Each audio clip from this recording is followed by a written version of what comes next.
memulai pidato saya dalam hitungan 3, 2, 1. Dewan Juri yang terhormat, mari kita lihat mekanisme dari tim government atau tim pembicara pertama bahwa mereka dengan jelas mengatakan bahwa subsidi ini dapat berupa UKT. Pada dasarnya, sebagai mahasiswa, tidak semua mahasiswa dapat terserap dalam tenaga kerja atau dapat terserap dalam ketenaga kerjaan. Misalnya UKT itu ditunjukkan oleh semua anak 300 mahasiswa misalnya di teknik. Itu tidak semata-mata mereka yang potensial dan asal-asalan juga berhak mendapatkan subsidi. Di sini kami akan memproposalkan mekanisme yang lebih eksklusif, di mana subsidi yang akan kami ajukan akan lebih eksklusif sesuai jurusan masing-masing. Misalnya, saat anak teknik membutuhkan subsidi di bidang penelitian mesin, maka subsidi itu akan bergerak di bidang penelitian mesin. Yang kedua, jika anak-anak farmasi membutuhkan penelitian di bidang obat, maka subsidi itu akan bergerak di bidang penelitian obat. Dan misalnya anak-anak HI yang membutuhkan penelitian di bidang pembuatan rekomendasi kebijakan, maka akan bergerak di bidang yang mereka kuasai masing-masing. Dan bagaimana itu akan menghasilkan output. Misalnya anak-anak mesin tadi akan menghasilkan output di mana itu juga akan relevan kepada pekerjaan mereka. Dan anak-anak farmasi di mana pada perdebatan kali ini dikonsep oleh tim government, pembicara pertama adalah di era pandemi. Ini akan lebih apa yang kita ajukan akan lebih eksklusif dan tidak membuat subsidi yang sia-sia. Karena apa? Jika UKT saja, maka 300 anak meskipun mereka yang hanya mahasiswa yang katakanlah asal-asalan untuk kuliah, hanya kuliah seadanya saja, mendapatkan subsidi yang seharusnya uang itu bisa menjadi subsidi lain bagi pengembangan di jurusan mereka oleh anak-anak yang memang berpotensial. Masuk kepada argumen dan bidasan yang akan kami elaborasi. Mengapa keterserapan lulusan menjadi justifikasi? Mari kita lihat bagaimana keterserapan lulusan di era ini menjadi urgensi. Misalnya, di era pandemi yang di-set up oleh tim pembicara pertama, kita membutuhkan koas di mana pemerintah menganggarkan anggaran dalam satu universitas 70% kebutuhan anak-anak di katakanlah di pendidikan kedokteran atau pendidikan medis, seperti di mana anak-anak yang koas mendapatkan vaksinasi, mendapatkan cek berkala, dan itu akan sangat lebih beneficial. Tidak apa-apa jika anak sastra mendapatkan subsidi hanya 30% misalnya, karena itu memang outputnya tidak seberapa urgent, dan saat ini apa yang dibutuhkan adalah katakanlah tenaga kerja dari teman-teman tenaga kesehatan. Atau misalnya pada selain dari vaksinasi ataupun cek berkala untuk teman-teman koas di UGM misalnya, mereka mendapatkan subsidi yang dapat mendapatkan subsidi yang lebih banyak di pihak FK atau di pihak medis, dan berguna bagi masyarakat banyak yang kita kenal sebagai genus test, di mana subsidi yang berdasarkan demand akan lebih beneficial, baik itu bagi mereka yang mahasiswanya, baik itu bagi masyarakatnya. Kalau kekhawatiran tim oposisi adalah jangka panjang, kami dengan tegas mengatakan bahwa kita perlu meresolve krisis saat ini. Karena apa? Misalnya saat kita mengejar skripsi jangka panjang, sedangkan kita harusnya mengelakkan atau tidak boleh menghiraukan nilai D. Jadi di mana kita harus belajar saat ini semester 1 sampai semester 5 untuk tidak mendapatkan nilai D sehingga kita bisa mengambil SKS skripsi. Dengan jelas, maka dari itu demand saat ini akan menata apa yang terjadi di masa depan. Memang kita tidak tahu apa yang terjadi di masa depan, tapi kita untuk urgensi krisis saat ini kita akan mengedepankan subsidi yang lebih beneficial bagi jurusan-jurusan yang memang demand-nya sangat tinggi di saat ini. Kekhawatiran jurusan lain akan terabaikan. Ini tidak perlu dikhawatirkan karena apa? Sekali lagi, disclaimer pada mosi kali ini adalah kita mensubsidi secara proporsional. Artinya kita tidak mencabut subsidi dari jurusan lain. Kita mensubsidi berdasarkan keterserapan ketenaga kerjaan dan berdasarkan urgensi yang memang dibutuhkan ketenaga kerjaan itu di masyarakat saat ini. Artinya, jika demand saat ini memang dibutuhkan katakanlah teknologi, maka kami akan sebagai pemerintah memberi subsidi yang lebih besar kepada mereka yang mereka yang mengembangkan pendidikan yang mengembangkan teknologi daripada pendidikan sejarah. Akan tetapi pendidikan sejarah tetap akan mendapatkan subsidi berdasarkan katakanlah tingkat keterserapan tenaga kerja. Jika 5 tahun ke depan sejarah menyerap banyak pekerjaan, maka subsidi sejarah juga akan naik sesuai dengan demand-nya. Itu yang kami sebut dengan proporsional. Bukan, sekali lagi disclaimer-nya, kami tidak mencopot atau tidak mensubsidi bantuan-bantuan kepada mereka yang berstudi di sejarah, for example, atau pendidikan-pendidikan yang memang termarginalkan. Worst case scenario, mengapa tidak jikalaupun di masa depan katakanlah pendidikan ini jatuh atau prodi ini jatuh, kami merasa tidak apa-apa karena ada dua sebab. Yang pertama, karena memang pendidikan ini sudah tidak relevan, karena memang tujuan ini sudah tidak sesuai dengan univ dan negara. Misalnya, kenapa sudah tidak relevan? Dalam pandemi COVID yang dibutuhkan adalah tenaga medis, di mana akupuntur juga merupakan salah satu pendidikan medis yang ada di beberapa universitas di Indonesia. Tapi kami merasa tidak apa-apa untuk tidak mensubsidi akupuntur, karena saat ini akupuntur memang sudah tidak relevan lagi. Dalam kasus ini, kami merasa tidak apa-apa untuk membuatnya jatuh, atau tidak apa-apa untuk tidak mensubsidi sebesar FK lainnya atau pendidikan lainnya, karena memang demand dari akupuntur itu sendiri tidak ada. Maka dari itu, tujuan dari universitas adalah tridharma yang mana salah satunya adalah mengabdi pada masyarakat. Di mana saat demandnya itu tidak ada, bagaimana bisa katakanlah mahasiswa akupuntur dibilang mengabdi kepada masyarakat? Maka dari itu, worst case scenario, jika program studi yang memang tidak relevan itu jatuh dan tidak mendapatkan subsidi, atau sekalipun mendapatkan subsidi lebih kecil, itu tidak apa-apa. Yang kedua adalah bagaimana subsidi itu mempengaruhi pada tingkat keterserapan lulusan. Kami percaya bahwa pendidikan saat ini bukanlah gambling. Pemerintah menggelontorkan dana pendidikan yang mungkin memang dibutuhkan dana yang lebih besar. Misalnya, katakanlah outputnya adalah astronomi, yang memang saat ini tidak membantu untuk pemerintah sendiri. Contoh paralel, pada final NUDC misalnya, UI, UGM, ITB, atau univ-univ itu saja, univ-univ yang bergengsi saja yang akan mewakili Indonesia ke dalam WUDC. Karena apa? Karena mereka mendapatkan insentif dari pemerintah yang lebih tinggi, karena historis mereka mengatakan bahwa mereka mewakili Indonesia menjadi juara, runner up, atau dan sebagainya. Akhirnya pemerintah memberikan insentif atau subsidi bagi mereka yang membuahkan output lebih besar daripada univ-univ kecil seperti UPN. Misalnya, benefit pemerintah akan mendapatkan hasil yang memuaskan karena subsidi itu digunakan untuk katakanlah coach ternak. Begitu pula akan terjadi pada jurusan jika subsidi itu dimaksimalkan kepada prodi-prodi yang memberikan output lebih besar. Dengan bangga kami mendukung mosi ini. Terima kasih.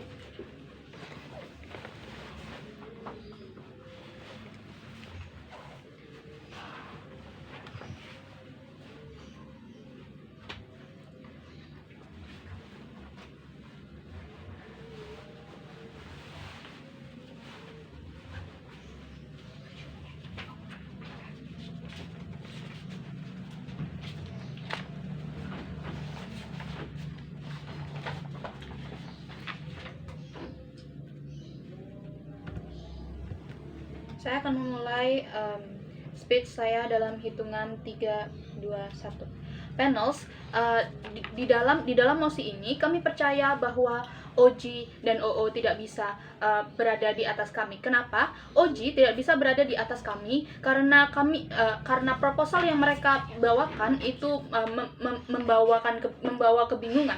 Misalkan mereka mengatakan bahwa subsidi itu digunakan untuk pembangunan infrastruktur, tetapi di waktu yang sama mereka memberikan skenario saat pandemi berlangsung di mana infrastruktur tersebut tidak begitu dibutuhkan karena sekolah-sekolah terjadi dengan cara daring atau online. Tetapi yang kedua adalah OG kurang memberitahu bagaimana subsidi itu akan diimplementasikan, karena kami mendapatkan kebingungan dari dari PM yang mengatakan bahwa subsidi ini digunakan untuk infrastruktur, tetapi di PM mereka mengatakan bahwa subsidi ini seharusnya tidak digunakan untuk membangun gedung-gedung besar, tetapi seharusnya lebih fokus kepada insentif dalam keterserapan tenaga kerja. Hal tersebut adalah dua hal yang backlash Dewan Jurang Terhormat. Tetapi bagaimana tidak bisa berada lebih atas daripada di perdebatan ini adalah ada dua pertanyaan. Satu, mereka tidak menjawab dua pertanyaan, yaitu satu, apakah dengan adanya dana lebih untuk jurusan yang tidak populer akan memperbagus kualitas mereka sehingga demand di masyarakat itu dapat bertambah ataupun ada. Tetapi yang kedua, bagaimana cara mereka yang kurang dalam sumber daya manusia bisa berkembang walaupun demand dalam masyarakat tidak begitu banyak.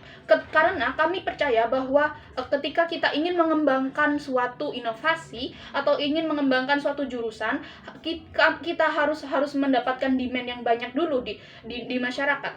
Lalu akhirnya pada akhirnya kita dapat mempersiapkan sumber daya manusia dan akhirnya itu akan memperbagus jurusan itu. Tetapi jika sumber daya manusia saja kurang, bagaimana cara kita mengembangkan jurusan tersebut, bukan? Kritik dalam perdebatan ini adalah opening bench.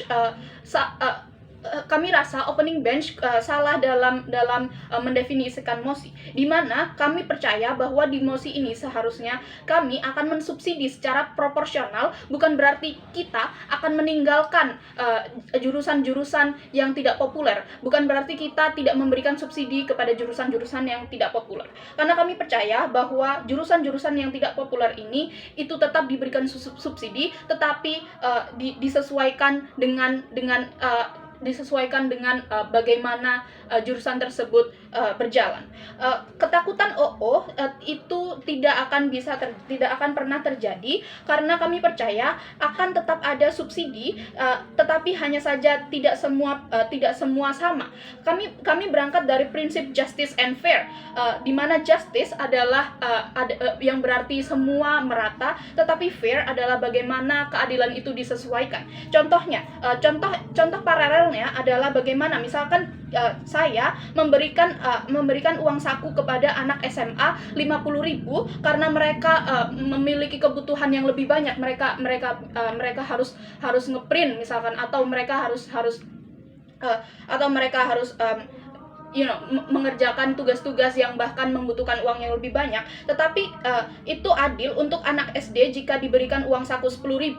Dan dua hal tersebut adalah hal yang sama-sama merata, dan kami percaya itu adalah konsep keadilan di mana kami akan menyesuaikan tingkat keterserapan lulusan mereka di dunia kerja sesuai dalam jurusan tersebut. Lalu masuk ke dalam argumen kami, bagaimana jika ini tidak dilakukan? Dewan Jurang Terhormat, jika ini tidak dilakukan, kami percaya bahwa mahasiswa tidak akan bisa berkembang dengan baik. Mengapa demikian? Karena kami percaya bahwa tingkat keterserapan yang tinggi berbanding lurus dengan mahasiswa yang dengan jumlah kuota mahasiswa yang banyak. Misalkan insentif jurusan dengan mahasiswa yang banyak akan lebih banyak, akan membutuhkan uang atau sumber daya material yang lebih banyak karena akan banyak mahasiswa yang akan mengembangkan potensinya. Misalkan ketika misalkan berada di teknik mesin, misalkan mereka harus menciptakan mesin, mereka harus melakukan penelitian yang terlebih dahulu dan itu membutuhkan uang yang banyak. Tetapi setelah mereka melakukan penelitian tersebut, mereka harus membuat suatu teknologi misalkan, dan itu juga membutuhkan uang yang banyak karena mereka harus membeli alat-alat yang mahal dan membeli teknologi-teknologi yang lebih mahal. Dan itu tidak hanya 1-2 mahasiswa saja, tetapi banyak sekali mahasiswa yang akan melakukan hal tersebut, bukan? Tetapi misalkan jika berada di teknik di sastra misalkan, kami percaya subsidi itu tidak terlalu dibutuhkan begitu banyak. Karena apa? Karena mereka tidak perlu membeli mesin-mesin mahal. Mereka tidak perlu membeli teknologi-teknologi yang mahal. Mungkin mereka hanya membutuhkan untuk publikasi buku misalkan, atau mereka membutuhkan untuk lomba menulis, puisi atau lomba-lomba yang lainnya. Tetapi biaya itu tidak sebanyak biaya yang diperlukan untuk membeli mesin atau membeli teknologi yang seperti di teknik mesin. Karena kami percaya dengan banyaknya mahasiswa mahasiswa yang akhirnya mengikuti lomba, maka itu akan membuat mereka terserap, dan karena itu mereka akan berhasil menciptakan suatu karya atau misalkan skenario terbaik yang akan yang di dalam argumen kami adalah jurusan tersebut. Misalkan ketika satu mahasiswa lulus dari jurusan mesin, misalkan mereka menemukan suatu teknologi dan akhirnya mereka dapat mendirikan suatu perusahaan teknologi. Misalkan mereka pada akhirnya menciptakan lapangan pekerjaan, di mana lapangan pekerjaan yang ditakutkan oleh tim oposisi itu akan dapat terselesaikan di dalam argumen kami. Tetapi jurusan lain juga bisa berkembang, Dewan Jurang terhormat, di bidang mereka masing-masing. Mengapa demikian? Pergi ke dalam argumen kedua saya adalah bagaimana jurusan itu bisa berkembang bersama. Kami percaya bahwa teknik atau kesehatan yang dibutuhkan saat ini, misalkan jurusan-jurusan tersebut itu misalkan disubsidi 60% misalkan, karena mahalnya teknologi yang harus dibeli dan penelitian-penelitian yang harus diciptakan.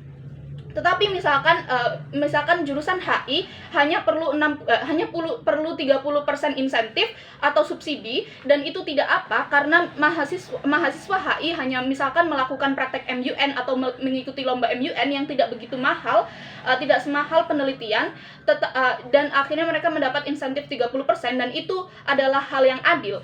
Mereka tetap bisa mengembangkan jurusan mereka karena kami percaya bahwa subsidi digunakan untuk mahasiswa agar sering turun lomba, bukan untuk menciptakan teknologi. Kami percaya dan mereka bisa berkembang di bidangnya masing-masing. Tetapi meskipun dalam skenario terburuk kami mereka jatuh dan tidak bisa berkembang, itu tidak apa-apa karena memang ternyata jika mereka jatuh dan berkembang, nyatanya demand dalam masyarakat itu tidak ada sehingga membuat mereka tidak bisa berkembang di masyarakat. Seperti apa yang dikatakan oleh pembicara pertama kami, di mana itu harusnya tidak, di mana akupuntur sudah tidak relevan lagi. Oleh karena itu vote for CG. Terima kasih.